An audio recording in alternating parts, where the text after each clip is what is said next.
what's next for this team, Lisa?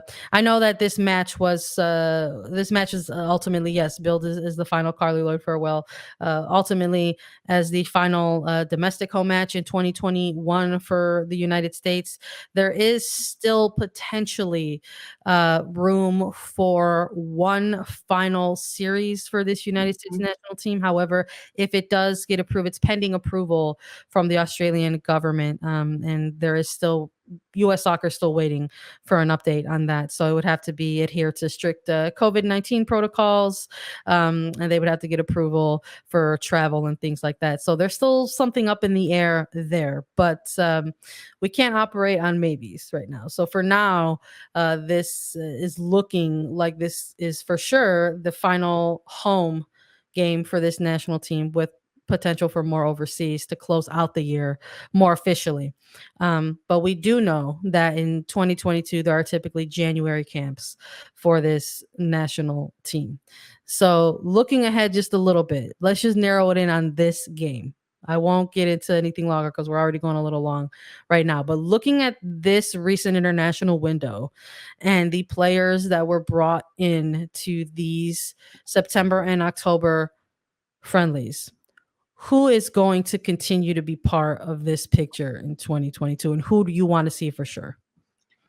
I think we have to start with the younger players on this United States women's national team that have just started really to get minutes and get into the lineup. I think we have to look at Tierna Davidson, who had a fantastic Olympics run. Emily Fox, who's done really well, Andy Sullivan, Kat Macario, Mallory Pugh, Sophia Smith, definitely players that need to be on this radar, and Casey Kruger. So just looking at this match and those players that maybe didn't see a lot of minutes in the Olympics, I imagine Lynn Williams will be invited back, of course. I honestly think it's harder for me to answer this question when I look at the veterans on this team. There has been rumors, talk that this could be one of the last go-arounds for Megan Rapinoe. She has not said anything official. This is just pure speculation. There are other players that have seen a lot of time and a lot of minutes when you look at this team. I think Tobin Heath is still in the mix. She's a player that hasn't quite plateaued yet from what I've seen from her. I think now playing with Arsenal has done wonders for her, and she's being thrown new challenges, which I think could help the United States women's national team. You also look at a player like Becky Sauerbrunn, who has played a lot of minutes in a red, white, and blue jersey. I don't think her time is up yet. I think that as a veteran leader, a center back leader, she has a little bit more to give, or at least a little bit more knowledge to pass along to some of the younger defensive players that might be slotting into this roster. So if we're just looking at this last game and those players, that's what I've got to say. I think most of them will be invited to the January camp. I think some of the biggest questions for me would be Megan Rapinoe, if she's there or not. I don't know if Christy Mewis could be a question mark. She was on the Olympics, the Tokyo roster, but she did not get time tonight. She did not sub into this match. So that's maybe a little bit different. She's a player that's been in and out of this roster and in and out of these camps, but January camp is a time for Vlatko Andonovski to really hit the reset button on his team and kind of start from scratch, if you will. It erases the Olympics, it erases the World Cup in the past, and it says, what do we have now going forward into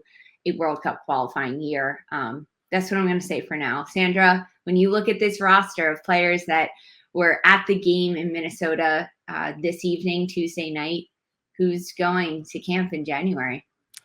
You know, I believe it or not, I feel like a good bulk of these players who are part of these exhibition games in the internationals for September and now in October are going to still be part of that January camp. I mean, the cool thing about those January camps is that we see a very long, big, extended picture. I mean, we see almost 30 plus players involved in these camps, and those are official invites, and that's not counting maybe perhaps the very small handful of players that get invites in just to experience the training. We often see a lot of the regular, the actual allocated players of this national team get into the mix, and invites back into the camps, and extended invites to players who had very successful NWSL seasons get invites in Mhm. those January camps. And then there's maybe some collegiate players that get invited just to get some looks. So I think actually, Now, Sandra, you said that we had to look at the roster from these international friendlies. so So, I'm going to tell you who I better see there, okay. basically.